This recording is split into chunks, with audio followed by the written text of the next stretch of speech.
And welcome everyone who's joined so far. I still see the number climbing a little bit, so we'll wait maybe one more minute and then we'll get started.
Okay, hello everyone, and welcome to the webinar, Introduction to Joint Development. What is it and what are the benefits? My name is Heather Mullins. I'm the Division Manager of the Local Planning and Program Management Group here at the RTA, and I'll be moderating the session. If everyone who is here, if you wouldn't mind just introducing yourself in the chat, just your name, who you're representing, and maybe your interest in this topic. Thank you everyone for joining us today.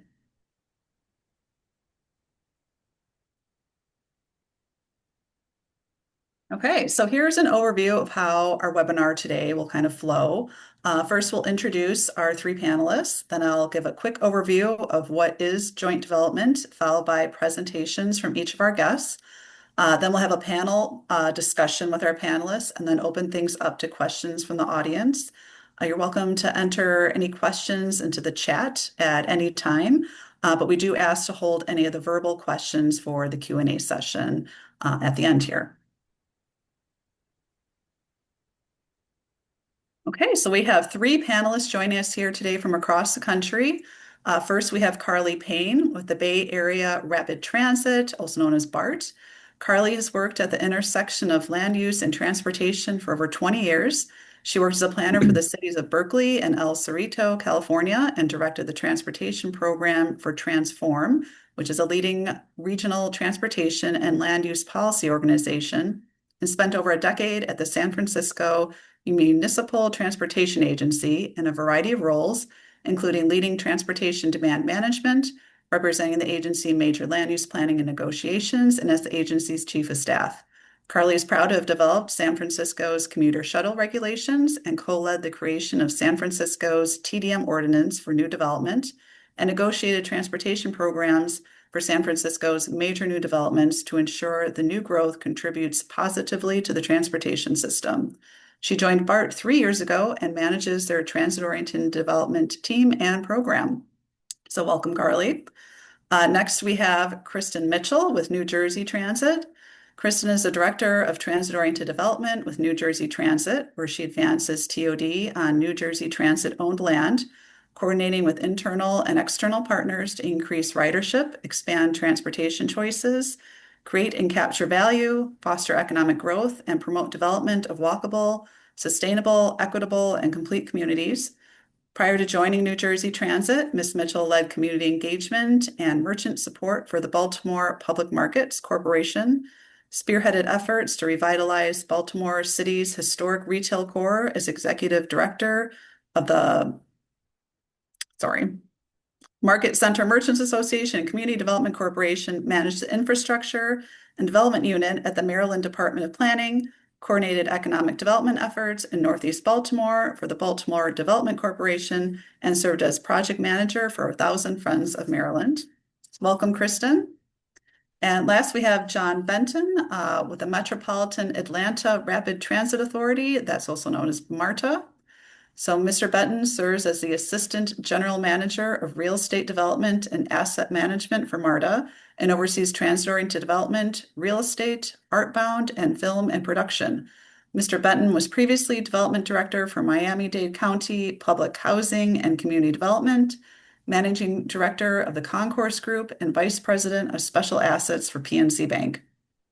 With over 25 years of experience, Mr. Benton has been responsible for a combined $5 billion in real estate development and operational and portfolio oversight, including strategies for P3 management at the organizational level, strategic portfolio planning, asset and risk management, project development, and finance, including low-income housing tax credits, syndicated investments, 1.1 billion in project workouts, and portfolio asset management.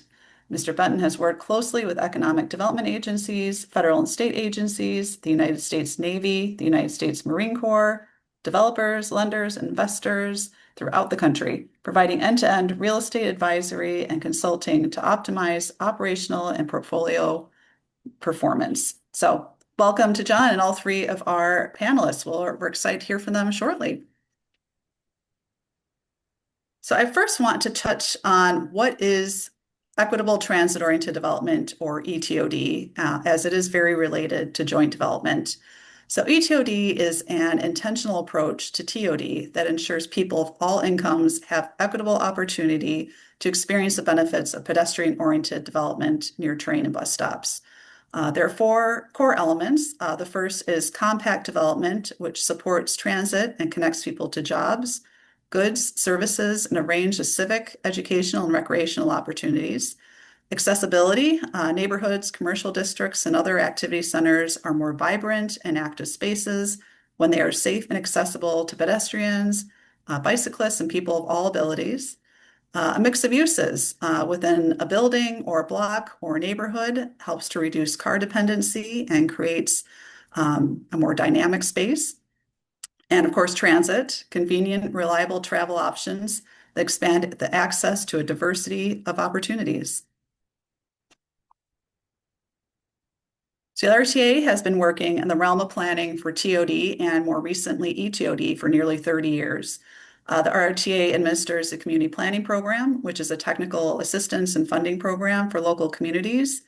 We fund ETOD plans, transit corridors, and zoning code updates and things like that. We also administer the Access to Transit program, which is a funding program to implement small-scale access to transit projects such as sidewalk gaps, crosswalks, or covered bike parking at stations. We also periodically publish educational pieces, such as a transit-friendly communities guide that was released earlier this year. This guide was meant to support, encourage, and educate decision makers on ways to make their communities more transit-friendly. And one of the recommendations of that guide was for the RTA and our transit agencies to explore the potential for a joint development program in the Chicago region. So also as part of the Transit-Friendly Communities Guide, we conducted an analysis of current land use densities near transit and compared them with recommended densities that were identified in the guide. And we found that transit services in our region are largely operating in communities with less than optimal land use densities.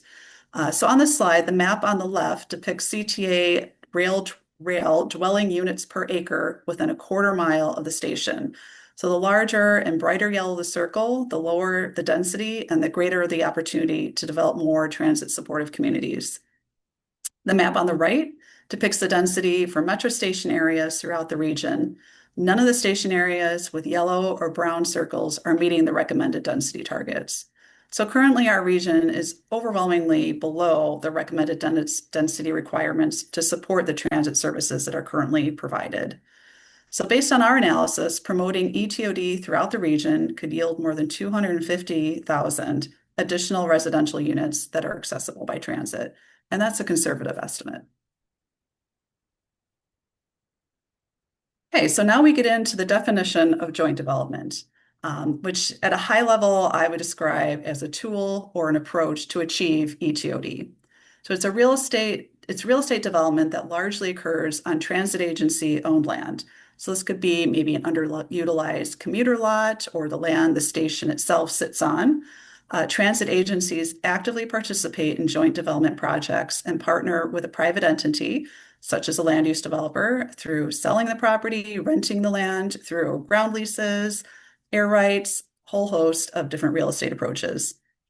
It also must be physically or functionally related to a transit facility. And that means that it has to be in an ETOD area, which is generally about a half-mile radius of a station or a stop. And it can involve the improvement of the transit facility and the affected property. So, maybe we have a new station that's integrated into a larger multifamily building, as an example.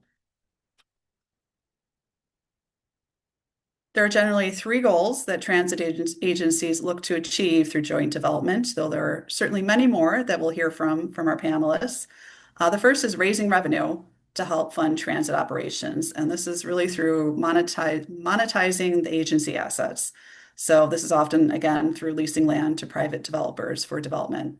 It's also a way to add housing near transit. The transit agency owns the land and therefore has a role in determining what gets built on that land and can focus on adding housing, and sometimes that's affordable housing near transit.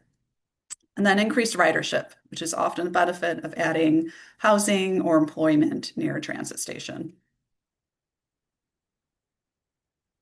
So you'll find that not all agencies refer to their joint development programs as joint development. Many are wrapped into larger TOD programs.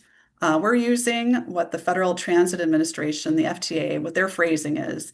We're doing that intentionally to keep our existing TOD work and potential joint development work separate for now. So we highlighted in the Transit Friendly Communities Guide that municipalities have control over land use development in their communities. And this remains true with joint development. The transit agency just becomes a player in land development as a landowner alongside private developers, and all local zoning should be followed. Joint development is something that has been contemplated in our region, but really never pursued, largely because we know that our transit agencies don't own a lot of developable land. It's just the nature of how our transit system was built and how it evolved. But we also never fully documented the land holdings or looked into the feasibility of joint development. So I just want to say the joint development program in our region is not a foregone conclusion, but the topic has garnered some more attention recently. And so the RTA, in partnership with Metra, Pace, and CTA, we recently kicked off a process to do just that. It is essentially a feasibility study for pursuing development on transit agency-owned land, and we hope to wrap up that planning process within the next year. As part of the study, we are considering multiple goals for our region, from increased revenues to increasing long-term ridership and increased affordable housing near transit. But since this is such a new concept in our region, we wanted to host this webinar to introduce the topic, learn from experts outside of our region who are already doing this, and answer any questions you may have. So we're ready to move on to hear from our panelists, which I'm really excited. So we're going to start with Carli from BART. All right, I'm gonna set up my screen sharing really quickly. And all right, let's see. Here we go.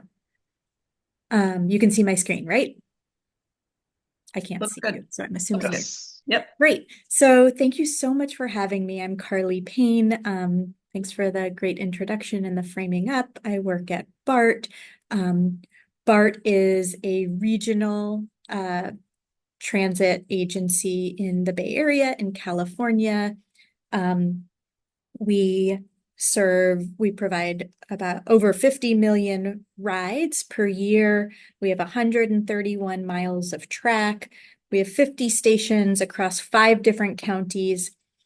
And we're one of the largest public landowners in the region. We have about 250 acres of developable land at 27 of our stations. And these 27 stations are in 22 different jurisdictions. So a lot of what we do is a lot of the work in... Was that a question for me, or was that just somebody's background? It's just a little background. Go ahead, Carli. Yep. Thanks. So each of our sites, because we're working with multiple different jurisdictions, each of our approaches to specific sites really involves a lot of coordination with the local jurisdiction. Why does BART do transit-oriented development? BART has been in the TOD game since the mid-90s. And really the core of the why is to grow BART ridership. We know that people who work or live near transit have a much higher likelihood and rate of using transit compared to people who do not live or work close to transit. So it's a key ridership strategy for us. And BART right now, like many transit agencies throughout the country, has really a severe financial crisis, fiscal crisis. And part of that for BART is that there's a big ridership. The delay in ridership recovery from COVID is pretty severe. Unlike some of the other transit agencies in other metro areas, we're still really lagging behind in the 50% of pre-COVID era ridership numbers. And so BART is now very focused on what are our strategies to grow ridership. And I will say TOD is a long-term ridership development strategy because there's a lot of work before you actually get the people in the places, but it's a really important strategy. So that's a core goal, ridership and revenue.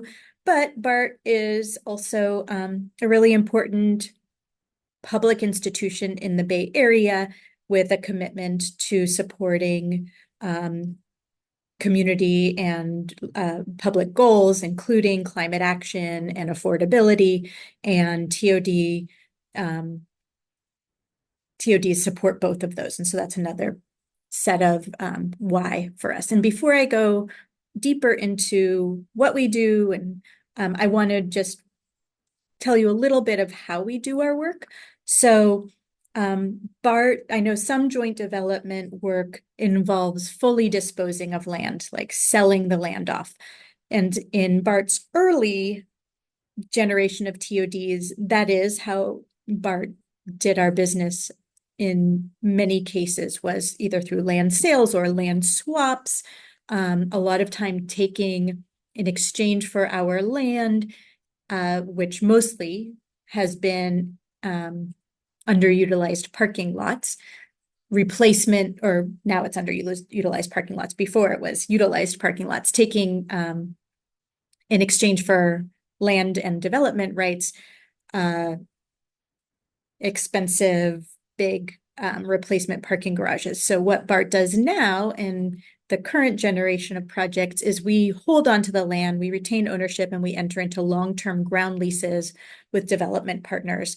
And BART's goal now is ongoing revenue and ridership. And so we are no longer really looking for developers to provide infrastructure like parking garages unless we seek outside funding to help support that additional infrastructure.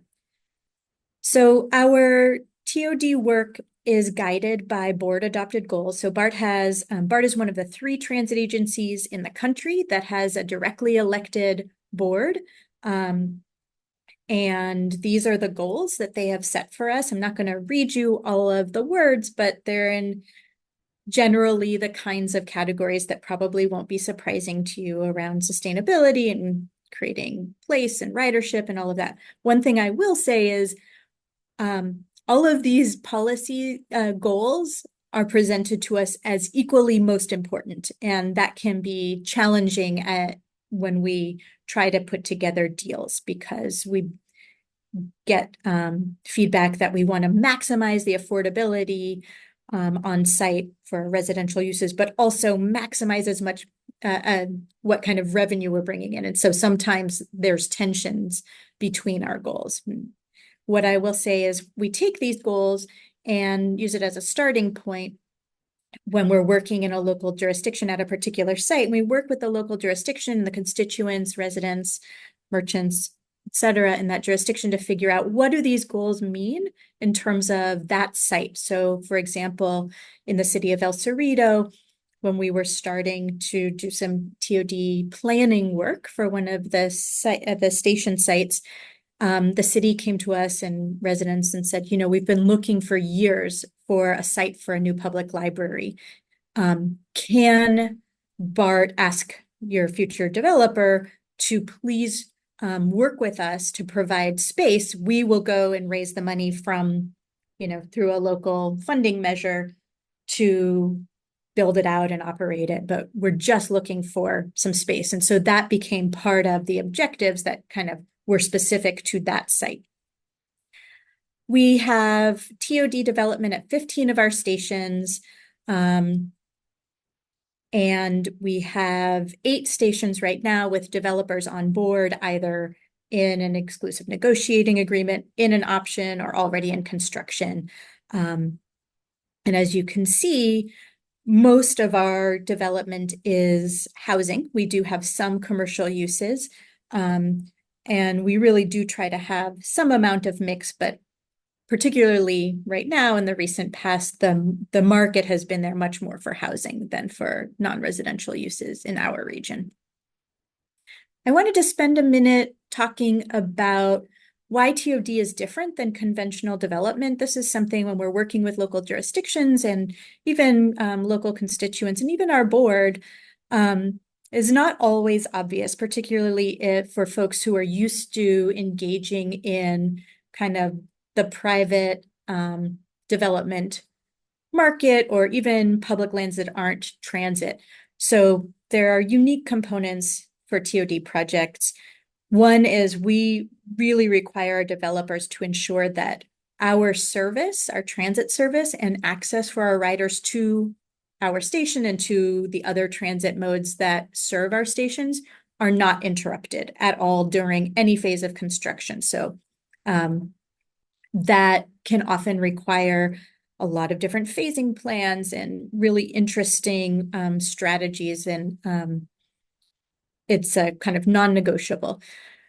I mentioned that we're no longer taking our land value in the form of infrastructure, but we do often expect our developers, as we're transforming parking lots into housing and other uses, to enhance access in the area for walking, biking, other transit modes, and drop-off carpools and things like that. And so we're really working to incorporate those into the design, and that I think is different than what you would find in a other kind of infill development site. We do try and seek outside grants for a lot of that work.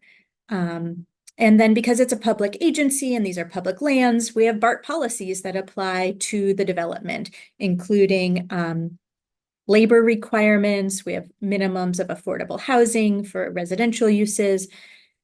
And where the project interfaces with sensitive BART infrastructure, whether it's an underground tunnel for the BART train or a zone of influence, then our engineering and permitting folks need to review and sign off on and sometimes permit the work. And so the developer is working not just with BART on their or not just with the local jurisdiction that does the entitlement and building permits, but also with BART engineers. And so there's a lot of close coordination and communication between the different agencies. Our TODs are subject to state regulations, but also because they are BART public agency owned and adjacent to transit, they get to benefit from some state streamlining in terms of approvals and that are ministerial and certain timelines, which really save our developers a lot of time and potential money compared to other types of sites. And as I mentioned, we partner on grants, and because we're a transit agency, the projects can be eligible for certain types of funding that a private developer might not be able to access if they weren't partnering. So I know that there's been some interest in the RTA world from municipalities, and the conversation includes like, why would a municipality be interested in a TOD? So for us, we have municipalities that are really interested in TOD because Our sites are generally large. They can be transformative and catalytic. They can help anchor or amplify placemaking efforts that a local jurisdiction is working on. I mentioned funding opportunities, and at least in the Bay Area, there's a lot of local jurisdictions with goals, both in terms of creating housing and reducing driving rates, both for reasons around climate, but also local congestion, and then value capture opportunities for local jurisdictions. Also, local jurisdictions are very interested in, and other transit agencies, like, what does it mean in terms of level of effort and level of staffing? So this is kind of a simplified level of effort. The top chart shows BART staffing and the different types of teams and divisions within BART, and level of effort is on the y-axis. So it's kind of lumpy. And we really do a lot of internal partnering. And then for local municipality staff, we're engaging with staff from various departments, and definitely have heard from local jurisdictions that they are spending more time than on their average, kind of small site development, which is not surprising given the level of coordination. This is a very simplified model of where our land value goes, and kind of the pushes and pulls. Our land value is somewhat finite, and it can go in towards ground lease and other participation. There are certain community benefits that pull on the land value. And as I mentioned in the past, a lot of our land value went to upgrading BART infrastructure. What's not shown on here is our ridership revenue. And so this is, we modeled out, or we calculated and then modeled into the future just from our completed TOD projects. So not the ones that are in the pipeline or under construction. So just the projects that we've already completed. So they're for sure.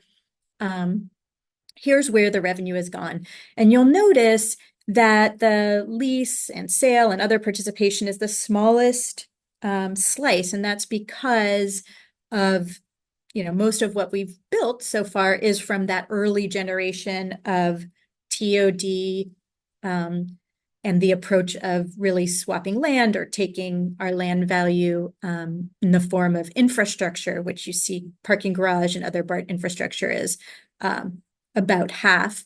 But ridership revenue is also significant.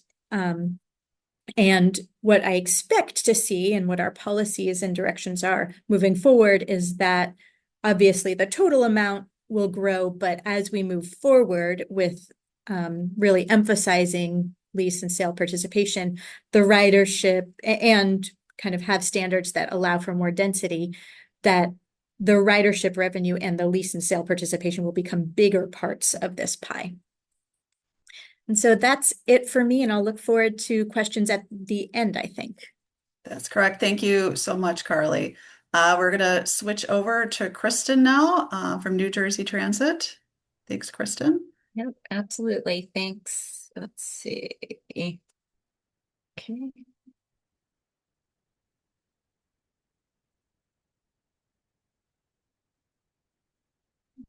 Does it look like I'm sharing my screen? I don't see anything yet. All right, I think me.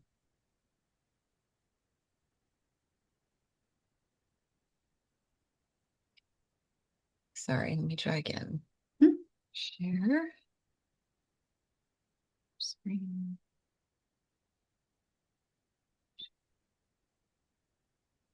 Okay, now I'm good. All right. Sorry about that, everyone. Hi, all. I am Kristen Mitchell. I am really happy to be here with you all today and listen to this conversation.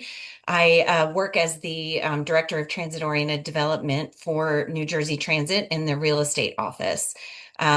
Just a brief bit about New Jersey Transit. We're the nation's third largest provider of rail, light rail, and bus services. We provide the service throughout New Jersey, into New York and into Philadelphia. It's concentrated, obviously, in the more developed areas, but we do have bus and rail service throughout. We cover more than 5,000 square miles, and New Jersey has over 530 municipalities. So we have the potential to work with a lot of different municipalities throughout the state. Our mission is to move New Jersey and the region by providing safe, reliable, and affordable public transportation that connects people to their everyday lives one trip at a time. And I wanted to bring this up because when we were developing a TOD policy statement a couple of years ago, people were asking us, like, how does this fit into New Jersey Transit's core mission? And of course, the core is, we run the buses and we run the trains. But this idea about helping people connect to their everyday lives is really where the land use transportation connection comes into play. So I think it's important to always be able to go back to, like, what is your reason for being when you Kristen, delve in. I don't mean to interrupt, but we're not seeing it full screen. Are you able to click from current Oh, yeah, slide? shoot. I'm sorry. Yes, yes. Is that better? So sorry. All good. Yep, that's great. Okay, Thank you. perfect. Okay. So there's my map of New Jersey again and our coverage, if you couldn't see it very well last time. The New Jersey Transit TOD program has sort of two different prongs. One is the transit-friendly planning prong, which is it predates the real estate development piece of it. Transit-friendly planning has been in place at New Jersey Transit since 1999, and they're the group that works with local municipalities, counties, and MPOs and other groups to facilitate, land use and access that really complements the transit system itself. They provide technical services. They do a weekly newsletter, which is really, really helpful. And they do educational services. And they also prepared the very first transit-friendly planning guide a couple of decades ago. And they just published it again. They published an updated version 2 years ago, and it's similar to what RTA has just done. In the early 2000s, and we don't have an exact date for this, but we started getting into the real estate side of things, where we look to develop on land owned or controlled by New Jersey Transit. And I say controlled because, like, we've had a project done on a parking lot that we didn't own, but for which we had controlling easements over. So we had to be party to that. And that's actually what you see on your screen right there. One Thompson is a project in Dover, New Jersey. It's 100% affordable with veteran preference housing. So that was done on an old parking lot. We didn't own it. We just had a controlling interest in it. So we were a party to that. By 2018, it became, more embedded in what we did in New Jersey Transit, the real estate side of things. But the legislature actually required New Jersey Transit to establish an official Office of Real Estate, Economic Development, and Transit-Oriented Development. And in that legislation, they specifically called out the need for value creation and revenue generation. In 2023, as we're getting more and more projects under our belt, we created a TOD policy statement. It's similar to what BART has. It's not been adopted officially by our board, but it was published with the support of leadership in 2023, and that is available on our website. And these are just a couple of other pictures of projects that are complete. Somerville Station is a mix of apartments and townhouses, commuter replacement parking. And this was one of the earlier projects, and we sold this land. And similar to BART, we've transitioned from probably, I would say, favoring the sale of land to now favoring ground lease development projects. And then Essex and Crane is also a recently completed project in Orange, New Jersey. These are our goals from our TOD policy statement. Of course, the number one thing that we want to do is increase ridership. We're looking to develop complete communities, and not just in our station areas themselves, like the land that we own, but you know, connected with what is already there in the communities in which we are located. Expanding transportation choices, increasing equity and affordability, and of course that gets to housing. Housing is a big part of what we are trying to achieve at our stations. Promoting economic growth, increasing sustainability, and of course, creating and capturing value, which goes back to that 2018 legislation. And on the right-hand side of your screen, you see our station access hierarchy, which we also borrowed from BART. My boss, Sean Massey, was always like, when we were developing these things, he's like, check BART, check BART. So one lesson we have learned is that we're never the first doing these things. There's always a model out there. And we share this station access hierarchy to remind ourselves, to remind everybody we work with, that our goal really is not just to have people who drive to the station be, able to drive and park at the station, but everybody, regardless of how they want to get there. And, prioritizing the pedestrian. Our summary of sort of what projects have been completed is here on the screen in front of you, and you can see the map. They're more in the sort of central/northern part of New Jersey. We have projects underway right now in Hoboken and Metro Park, and I'll get to those in just a minute with a few more details. And then one that we hope will be underway soon is in Red Bank, but you can see the number of apartment homes that have been built or are underway, with 298 affordable.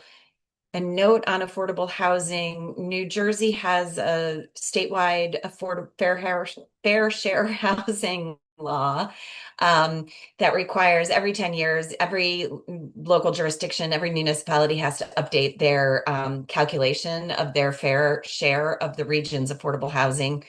And part of that law is that on our land owned by the state, there's a minimum affordable housing component of 20%. That was not in place when we did the Somerville project. And so the Somerville project that I pointed out earlier does not have the affordable housing. So that's, as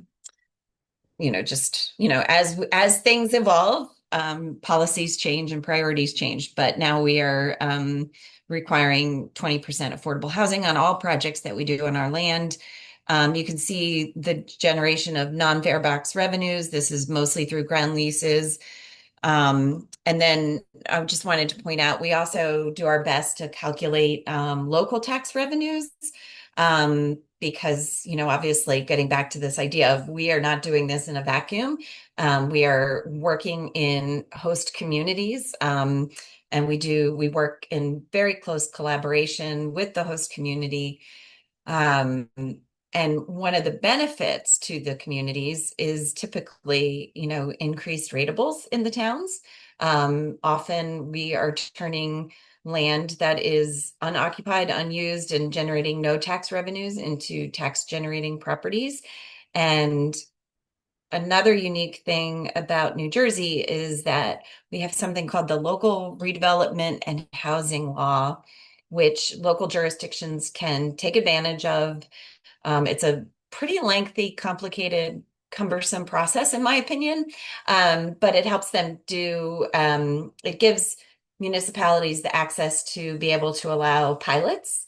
So obviously quite popular with developers.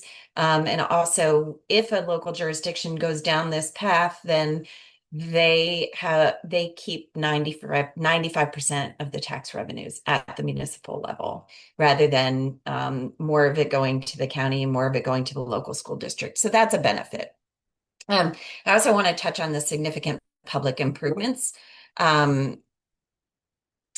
we're not necessarily asking people to build big parking garages, but we do think there's a place for working as we are proceeding with these projects to get a lot of access improvements and facility improvements while we're going through these projects. And I'll show you here, the best example we have is Hoboken. This is an old, well, it's a very robust site for multiple forms of transit with New Jersey Transit trains, light rail, the path, ferries, buses, you name it, every kind of transit imaginable here, right across from Manhattan. We had this old ferry terminal building where the ferries had stopped running for a while. They're running again, but most of the building sits vacant, and it's been vacant for decades. So we are using public money to restore the building, but also renovate it and bring new uses into the building, such as hopefully like some sort of public market or event space. And that's, that is, we're doing that in lockstep with the city of Hoboken. We're also getting a new bus facility, bus station with state-of-the-art facilities, heaters, all that kind of stuff. We are getting a renovated plaza in front of the ferry terminal building. It floods all the time, and it started as a plaza. It became a parking lot for New Jersey Transit vehicles, and we are getting a new plaza with state-of-the-art underground stormwater management facilities, which is also a really big deal for the neighborhood, for the city of Hoboken. So we're getting a lot of public improvements along with the private development, which is a 386 unit apartment building and a future office building. So I just want to stress that as like one of the things that we see as a benefit that goes beyond the private development itself. We have another project in Metro Park. It's going to be the future headquarters of Hackensack Meridian Health with some medical office facilities and 245 residential units. We're also getting new heated bus shelters there, upgraded landscaping. We're getting a new elevator to improve pedestrian access. So a number of public improvements there as well. Both of these are on long-term ground leases, by the way. And then the last project I'll mention is in Red Bank. This is still underway. And that you see in front of you, that's going to be about 345 apartments, 27,000 square feet of commercial space, replacement commuter parking, but a reduction in what we have now, and circulation and access improvements. And this one is interesting because it's not all on our land. It's partially on land that's owned by the developer, which brings up a whole slew of questions we can get to in Q&A if that comes up. Thank you very much. Look forward to the rest of the conversation. Great, thank you, Kristen. And we'll hand it off to our third and final presenter, and that's John Benton with MARTA. John, if you want to go ahead and share your screen. Okay. My gosh. Okay, here we go. So I'm going in a different direction. We're not as large as either BART nor New Jersey, and we're relatively new in the TOD business, and we've been working really TOD since 2017. And what we have is that right now we have 7 communities, TOD communities that we built. And we've captured about $40 million in revenue, thereabouts, from these TODs. We have roughly 600 affordable apartment units, and we've generated roughly between the developments around $437 million, roughly, with the of investor capital. And what we're doing now is that we kicked, and the program became a bit dormant, to be honest, is that we had some staff transition, some turnover, and the TOD program basically just sort of was put on the wayside to wait for other folks to come in and take over the business of real estate as well as the transit-oriented developments. So what we did is I kicked the program off in early earlier this year. And we start, and like all of you, we work with various municipalities around the metro area of Atlanta. And we want to look at geographic sensitivity, of course, station need, of course, for the station, and the availability of the opportunity. And opportunities were made for certain reasons at our stations. One, for example, you see here on the east side is Kensington Station. Well, Kensington Station, we were just awarded a grant for a transportation grant for a bus turnaround. So we thought that would be best to utilize the $10 million of grant for the turnaround, and we can incorporate it where we potentially have a developer match that and really come off with a really nice transit-oriented development. And further on, you'll see that this station also has a housing authority that's building their headquarters there. They're about finished. We have about 100 units of senior housing that are under construction now. So it really will become a very robust transit-oriented development. And like some of you, we own our land. All of our deals are on ground leases.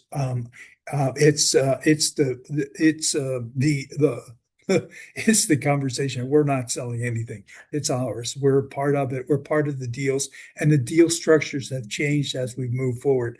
We were just participating as a ground lease holder and receiving a bit of revenue. Now we've changed it up a bit so that we receive a bit of course, the ground lease revenue, as well as participation in the income stream, as well as capital events that occur, because we have developers here, of course, who are building and then selling, and MARTA, previous to my arrival, was not achieving any kind of other financial gain other than the cash flow from the crown leases. So as you can see, we looked at these priorities geographically, jurisdiction, a balance of revenue. Of course, we were talking about that early. And of course, our mission and goals is to serve the community and increase ridership. So here's one. What we did is that our board approved guidelines and policies, and the guidelines are basically some real broad but somewhat specific as you draw into them. We do have a 20% affordable housing and workforce initiative across the system. So whatever we build, we want to achieve at least a 20% affordable component. That's just it. What we've also incorporated is that public art. I don't believe in just building a building. I believe in building communities. We should be building buildings to create transit-oriented communities where people can walk and they can play and they can go to the grocery. There might be a concert on the lawn. There might be a number of things that we can work with, that the community has. And I'll talk about some of those things in a bit. For example, station soccer. We have station soccer from station to station. We basically the mini soccer pitches, not mini, but sort of I guess a 2/3 of the size of soccer pitches, and we've a number of those throughout the system, and we hope to incorporate station soccer throughout the system where we have the land. It's the same way with MARTA markets. We have food deserts in Atlanta. And what we've tried to do is we've tried to bring, fresh vegetables and other types of groceries into the market, in markets that have, not a commercial type of grocery store. There might be a bodega and they sell some bread and milk, but they're not selling fresh vegetables. They're not those sorts of things that, a community really should have. So this rendering here is from the Kensington Station, as I mentioned earlier. And this is sort of similar how we really are envisioning this particular station as well.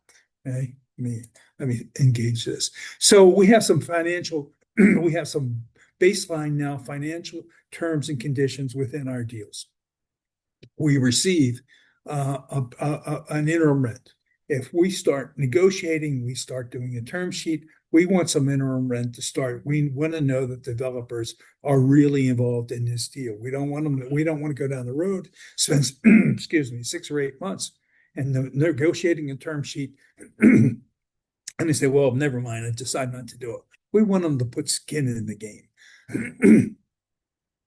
Of course, we've talked about earlier about a base ground rent, and this is based, we use this as a percentage of the appraised land value. Now with the FTA, as you all know, we talk with the FTA about the reasonable value of the land. We have the land appraised. We talk about what the appraised value is, what the capacity of the property is. And then, of course, we reach out to the FTA and ask for their approvals when we finish our negotiation moving forward. And we talked about the capital event participation. Some of these properties here, this illustration actually is one that's been recently done, is that they build it and they're holding it for 3 years, and then they're turning around and selling it. And MARTA had no participation. So now we're reaching in and we're saying that we're supplying the land. We're working toward building a community for you. We should be participating in any kind of capital event, including a syndication or any refinance or an outright sale.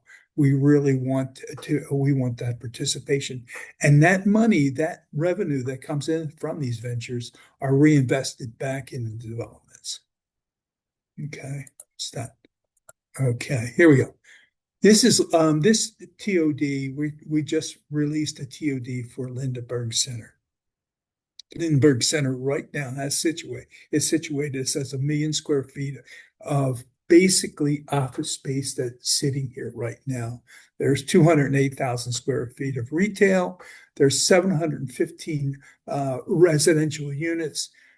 Right now in process, we're working with the city of Atlanta to put a fire station on the site, and we're pretty close to doing that. The design has been completed, and we're just going through the final agreements.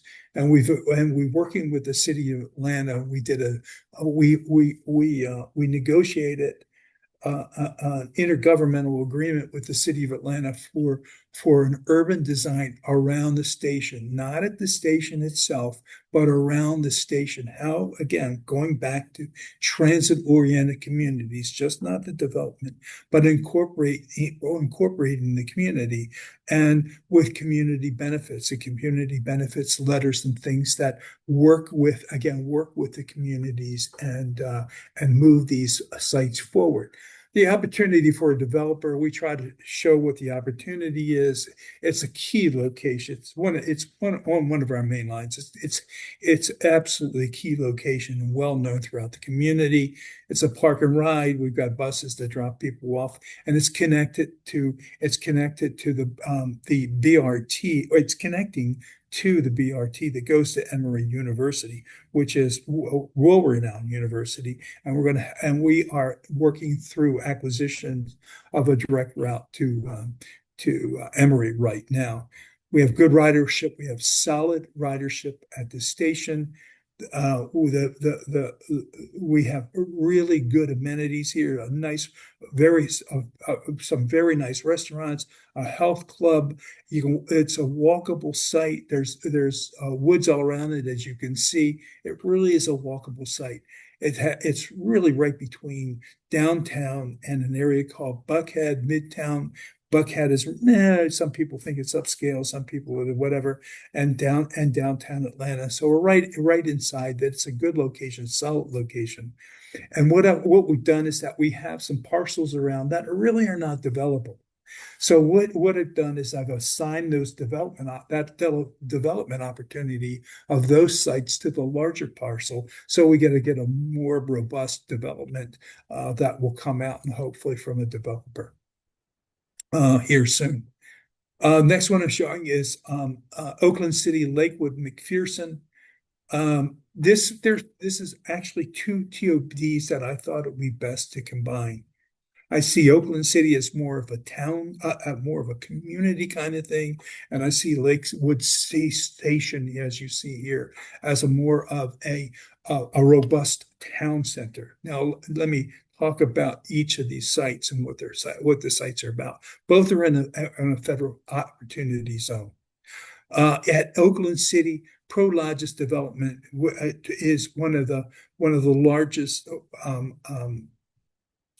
providers of data warehousing in the United States, and they've located on the east side of the station. It doesn't interrupt our TOD, but they're locating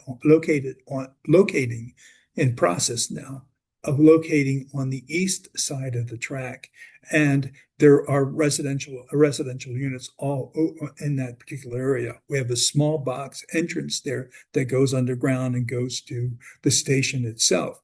They're improving that box with art and landscaping and redesign, those sorts of things, and we have that agreement in place. We've got the agreement in place, I should say, for that Oakland City station, and on the west side of the tracks, we have a site that we think is just absolutely ideal for a developer to come in and work through some real multifamily kinds of a mixed income, and just a mixed income project. I don't see this as a mixed use project. On the Lakewood McPherson, some of you may know about Tyler Perry Studios. Tyler Perry is one of the largest production houses of film production and TV production houses now in the United States, actually in the world, as I was told. Tyler Perry took over the Fort McPherson. Fort McPherson was bracked by the U.S. Army.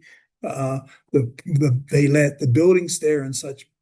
Tyler Perry took over the buildings, knocked down a bunch of buildings, and you can see and rebuilt. And you can see a little bit of the stations. If you look at the picture to the left, you can see some white roofs there. The lineup of 4 or 6 of those white roofs. Well, that's just huge. What's going on, and he's building more of the studios. In fact, I just heard that Scream film something is being developed there right now, and forgive me, I don't know what the film. I have no idea, but I was just told that earlier this morning.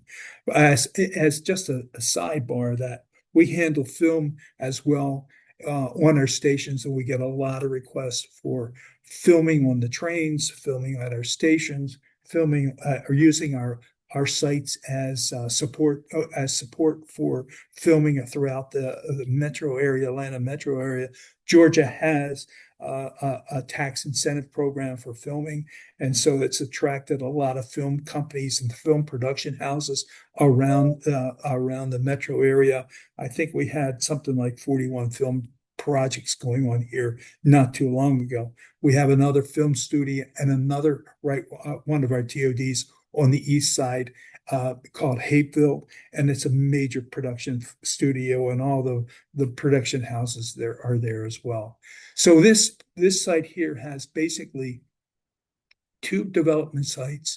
They're both located within federal opportunity zones, which can take advantage of the tax credits. There's a lot of redevelopment going on. Oakland City, there's a BRT going into Oakland City. And what we have surrounding the Atlanta Metro, and it's a 22-mile circumferential, God, I said that correctly, circumferential, called the Beltline. And the Beltline has been extraordinarily successful. It was a train track that basically surrounded Atlanta, and that track that has been repurposed, and there's affordable housing, there's regular housing, there's retail, there's restaurants, there's bike paths, there's all these things, all about community, pedestrian oriented, those sorts of things. And the Beltline comes right down the side of the track between Oakland City Station and the Lakewood Station. So that's a real boom for this project as well. Kensington Station, I mentioned that a bit earlier. This was where it was almost, I understand people thought this would never happen. It has happened and is happening. You can see where it says future senior workforce housing by the Housing Authority. Well, that is in process, and that is being constructed now. They're wrapping up. I'm understanding they're on the punch list. The site beside it, where it says new housing development underway, that is absolutely in fact, and that's underway. And there's 100 senior units that are being constructed there right now. We have also on this site, as I mentioned earlier, you can see where on the northern part of the site, at Mountain Road and Park Plaza, you can see the label that says Station Soccer Field. Station Soccer is here. It's the mom, dad, kids come in on the train. They walk to Station Soccer. The kids play soccer. The adults have played soccer. They're starting to create. Their soccer leagues have been created, and this is just one of several that the Station Soccer. It's our intent of this department to create an agreement with Station Soccer to have it throughout the system where we have the opportunity, the dirt to do it. In fact, this was on a rooftop of our station called 5 Points, where it connected east, west, north, and south.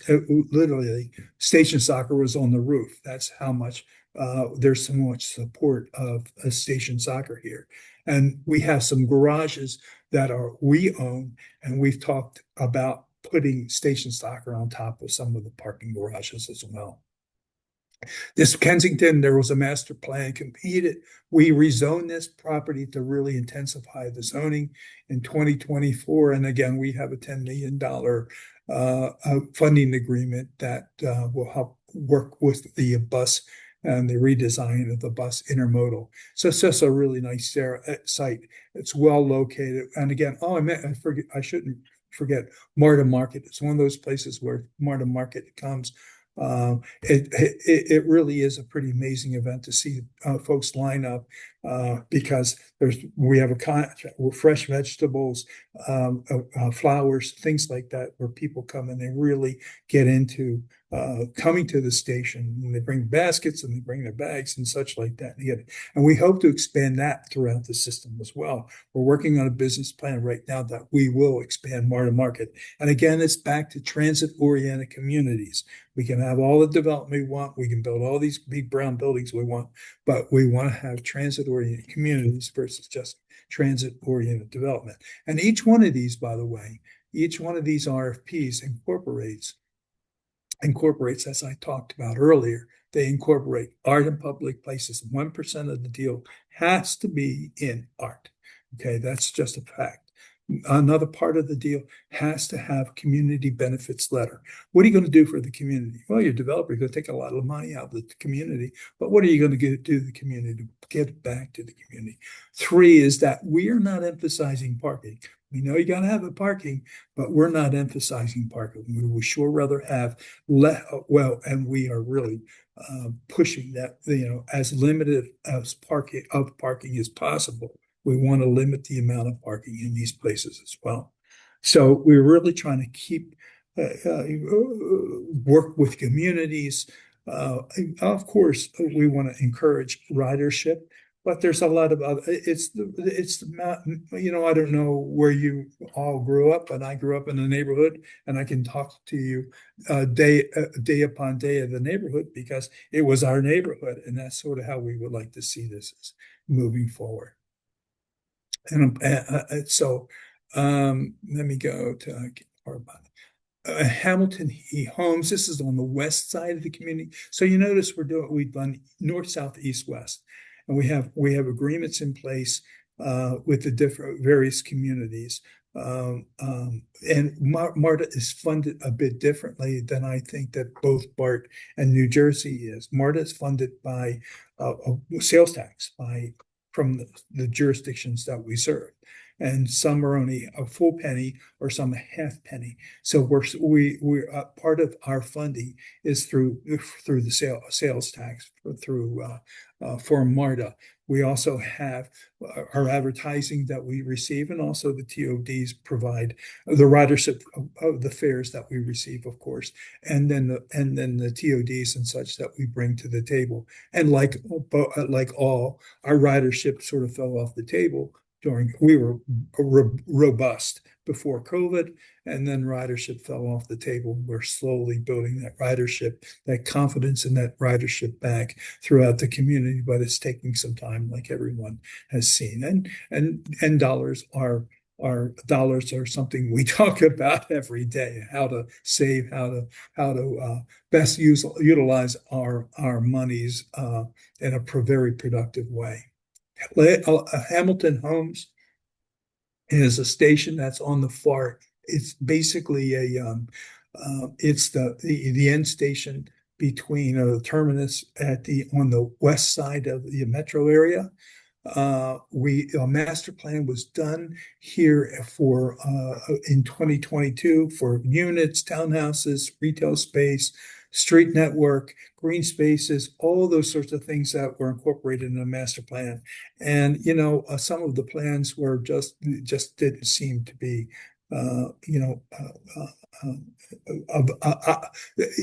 because of the economic profile of the area. The plans are just plans, and so we're putting out an RFP that says we want a developer to work in these plans, but not exactly to these plans, because we understand what the economic profile, where it can be, where it should be, and where we're going to.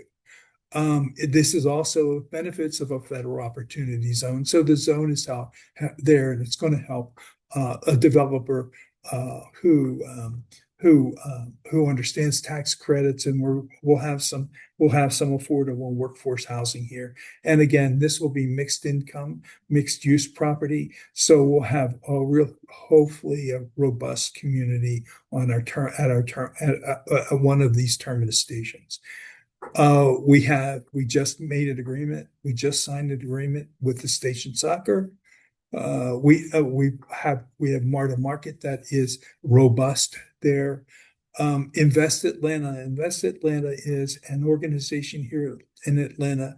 It's an affiliate of the real estate group, the city of Atlanta real estate, and they offer bonds, they offer financing assistance, they offer a bunch of things that will assist the developer with building affordable workforce housing. And they have what's called an iVillage, and the iVillage helps also single family residents with down payment assistance, financial counseling, those sorts of things. And so one of the iVillage stations, our sites are there as well. This is a key park and ride to the west of this site is 285, and there's what's called Fulton Industrial Park, which is a huge industrial park with a lot, with a lot of trucking activity because of the location of where it is, and it's also it's in the op zone, which makes it it really starts to become a very interesting site. This will be our last TOD coming out. After this one, we believe in the beginning of Q1 2026, we have 4 additional TODs coming out that we'll be happy at, that we're looking forward to. We're working on those now. Here's a typical timeline. And I don't want to interrupt, but we have one more minute. We've got to switch to our panel discussion. Okay, this is a typical timeline. We're holding to the timeline. So far, we're good with our timeline, which I'm impressed with my team and grateful to them. And here's just some bullets from each one of these stations. We're creating a concept for a TOD. We want to incorporate our TOD master plans. We want to remodel the bus intermodal. We want to reframe our residential TOD based on the concept in a master plan. So we have each one of these provide different benefits. Each one we want to be beneficial to the community. And I think that's about it. But thank you. And this was a resolution. This was presented to our board, and they allowed us to move forward with these RFPs in these particular areas. Thank you. Great. Thank you, John. I appreciate that so much. We're going to switch to our panel discussion now. If you're able to unshare your slides, I'll just not have any slides up here, and we'll just have a little chat with our panelists. So have a handful of questions first. A lot of these projects that you pursue require working with a local municipality, our community. So can you describe any partnerships you developed with municipalities on projects you worked on, just to help us understand how that process works, municipal feedback on the project, how the zoning works, the approval process, and things like that. Me? Whoever wants to go first. Okay. Yeah, we work day to day with various municipalities throughout our metro region. We worked with an area called Brookhaven. They just built and finishing up the construction of their city hall and community activity area right on our station. It's within a 1 second walk of our train station. We're working with them again. We signed an IGA for them for the east side of the tracks. So for a multifamily project, it'll end up mixed income, mixed use project. But we're working with each jurisdiction. The city of Atlanta is one of our largest partners, and they've been great to work with. We work with them on a number of things. We've initiated conversations throughout the various departments where MARTA touches a lot of departments as the transportation touches a lot of departments. So we're working with the city. They want to convert a historic fire station. We're right at one of our transit stations. So we're working with the city how we can best accommodate that. We're going to go vertical on that. We have what we call an arts center station, which sits right at the museum, the Metropolitan Museum, the High Museum of Art, and we are working with the city in order to create a real robust kind of community engagement area. We'll go vertical on that site as well, and we think it'll be the premier, end up being the premier TOD throughout this system. If it's developed the way I think we should, in a way it will probably be.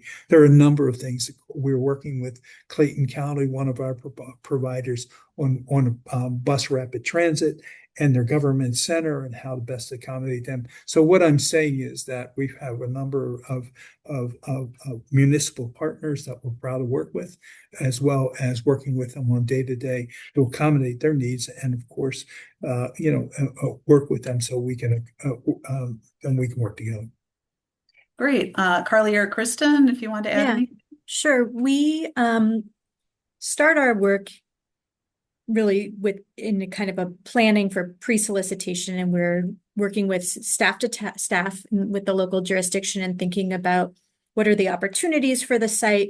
And we come up with a goals and objectives statement.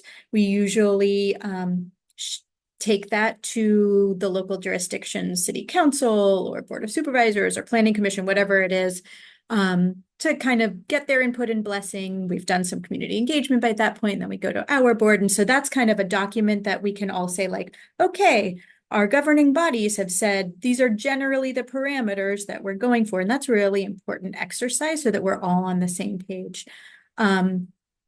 We have some special, there's a special state law that kind of set some zoning standards for transit-oriented development at BART sites that is like, I'm not going to get into because it's very specific to BART and specific to California, but we work really closely with the local jurisdiction to make sure that their zoning is in compliance. And it also requires a local jurisdiction to have some streamlining processes in place for entitlements.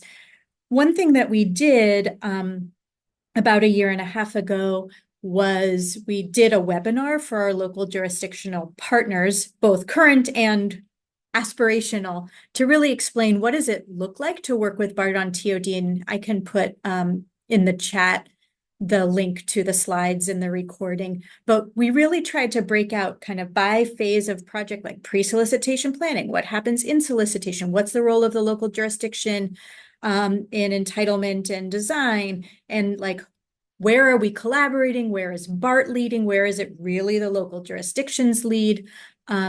Because it can, these are different types of projects, but we really try to work in jurisdictions that want to work with us. We have worked in jurisdictions that felt like the TOD was happening to them, and it was harder. So this work is hard enough. and we want to work in jurisdictions that want to have us. So luckily we have enough to do that. So that's my short answer, and I'll drop in the chat this link. Appreciate that. Kristen, do you want to add anything? I can see us borrowing another thing from BART, and that is this idea of like trying to like frame out like how you work with local jurisdiction. Because I would say, I mean, to me, it's like the early stage is like dating. Like, are you interested? I don't know. Are you interested? You know, and it's a lot of back and forth. And it could be initiated by us. It could be initiated by the local jurisdiction. It could be initiated by a property owner, which is the case that has happened in Red Bank, for example. And then it's a very iterative process. And again, without going into details on New Jersey's redevelopment and planning law, like that does govern a lot of what takes place if a developer wants to be able to take advantage of the payment in lieu of taxes, which typically is the case because these projects are hard to do otherwise. And that really governs it. The local jurisdiction has to get into like they have to do like a whole public process, a whole public planning process, and end up with a redevelopment plan that's adopted by the local jurisdiction. And then they have to go into an agreement with the developer. We have a separate agreement with the developer. So there's a lot of close coordination, and that continues throughout the project through implementation. Great, thank you. I'm going to ask one more question, maybe another one, and then we'll move on to Q&A from the audience. So one question I have is, do you only develop on land that your agency currently owns, or have you taken any steps to purchase land or any other creative approaches?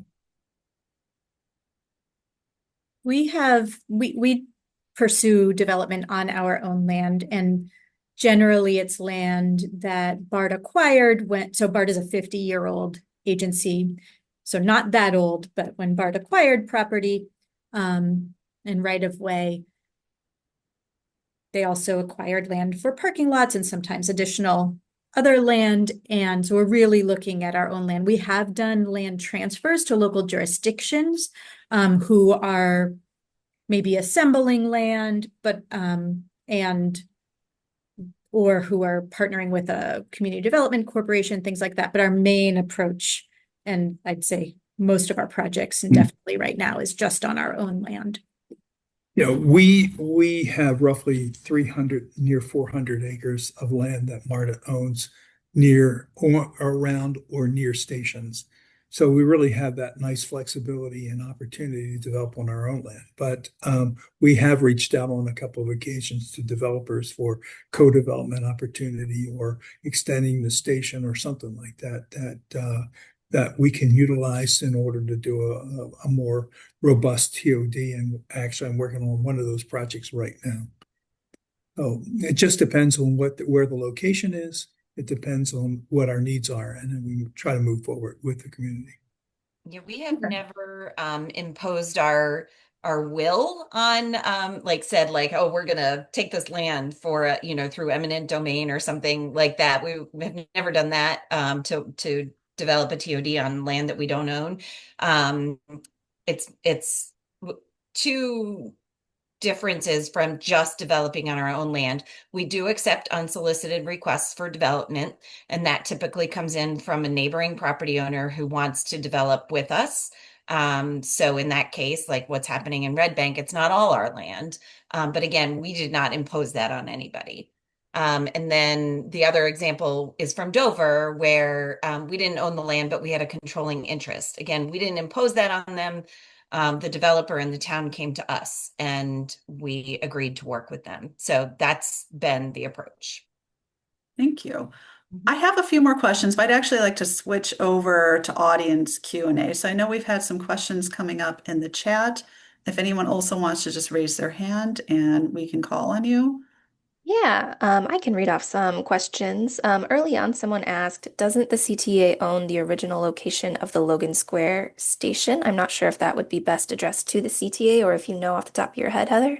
That would probably be best addressed to the CTA. I don't know specifically. I will say, as part of the feasibility study that we're doing, we are inventorying all the land. that is owned by Metra, Pace, and CTA. And we're in the process of doing that right now. So we will have that information. I don't know that exactly off the top of my head. Don't want to give you the wrong answer. All good. Another question. Some of these goals are competing goals. Given Transit's financial situation, how are these conversations changing at agencies? Generate revenues versus subsidized rents. And someone replied and said affordable housing doesn't always mean direct subsidy, but just curious to hear your thoughts on that. Anyone? I'm happy to go since I think it might have come in during my showing of our goals. Yeah, I think the conversations happen in the boardroom and in with our discussions with developers. We also have a policy where we discount our land to in response to affordability percentages greater than like 35%, and that is also board adopted. And so in certain, to a certain extent, like our board has directed us in the past on how to deal with our land value. And it really is like our kind of staff developer negotiations where we're really trying to get as much as we think is feasible out of the land, understanding their pro formas. We have an economic consultant that we consult with regularly that are kind of part of our negotiating team. And a number of my team members have backgrounds in affordable housing and can really kind of truth test, like, could they pay more? Like, what's feasible for our affordable housing partners? One of the things that is, I don't know if this is unique in the Bay Area, and maybe the other panelists can indicate, is what we are seeing right now with the cost of construction and the cost of labor and interest rates for borrowing is that our affordable phases are really moving first on projects that have already kind of the deal has been negotiated. And so part of the calculation is, do we want that ridership benefit sooner? Is that kind of worth the potential lower ground lease rent that comes with the affordable phases? So overall, we might have, significant amount of market rate housing, but it's not going to be delivered as soon as the affordable because it's going to wait for the market to shift. And so I think we have a board that is very motivated by getting the ridership back up. And within that, they're like, but don't leave anything on the table still. So it's kind of more of an art than a science. They're like, do it all. Right. Well, the reality is that you have to have a mixed income property or you're not going to be able to build it regardless. My background is affordable workforce housing. And because of the cost of construction, labor, insurance, everything else, and dirt, you really can't. It's very, very difficult to build just a 100% affordable property. In fact, it's blessed near impossible unless you get a 9% credit, and then you have some other friends on the side who are going to give you a check. It's just near impossible. So you really have to look at doing mixed income property and in the areas that are specific, maybe mixed use properties, and then you look at the overall pro forma of that property and that develop to see if it really will work, where it will pencil out, where if it's really feasible or if it's not feasible. And I think that's really where and now MARTA the board has delivered a 20% across the board affordable component that we are complying with, and we will happily comply with. But the reality is such that unless you have a heavily subsidized property, affordable property, and I mean heavily subsidized, you won't be able to build it. It has to have other components inside. So with that dose of reality, then we really are looking for mixed use properties. And that's and that's my experience here and elsewhere. And that's just how it is right now.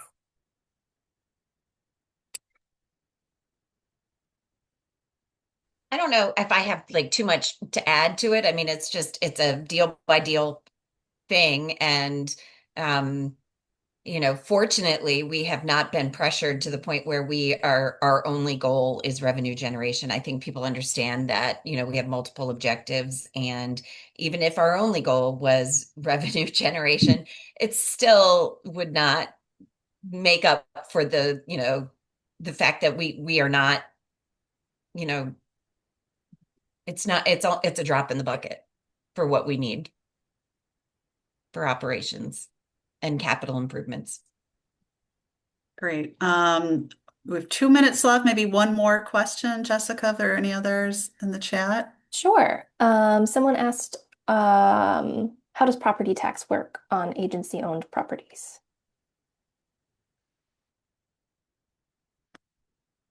For our developments at BART, because it's public agency land, they're not paying property tax, but they are paying possessory interest tax to the local jurisdiction, which essentially goes to the same things for the local jurisdiction, safety services, schools, open space, all of that. So it's a different taxing mechanism, but not property tax.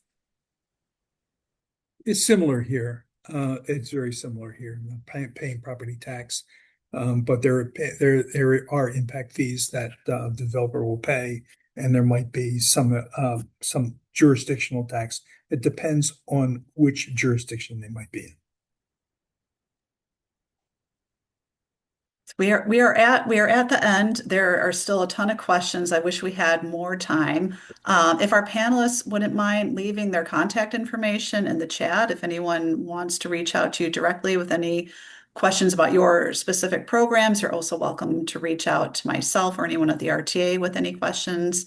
I just want to thank our three panelists, Carli, Kristen, and John. Thank you for giving your time and your expertise. I think we've all learned a lot from you, and thank you for everyone who attended. And this was really useful, and we'll keep everyone updated as we move forward with our feasibility study. All right, thank you, everybody. Thanks for inviting us. Thank you so much. Thank you. I'll leave the Great. meeting open for a little bit so they can put their contact info in the chat. And I also put a link in the chat to sign up for future Transportation Tuesday webinars. Thanks, everyone.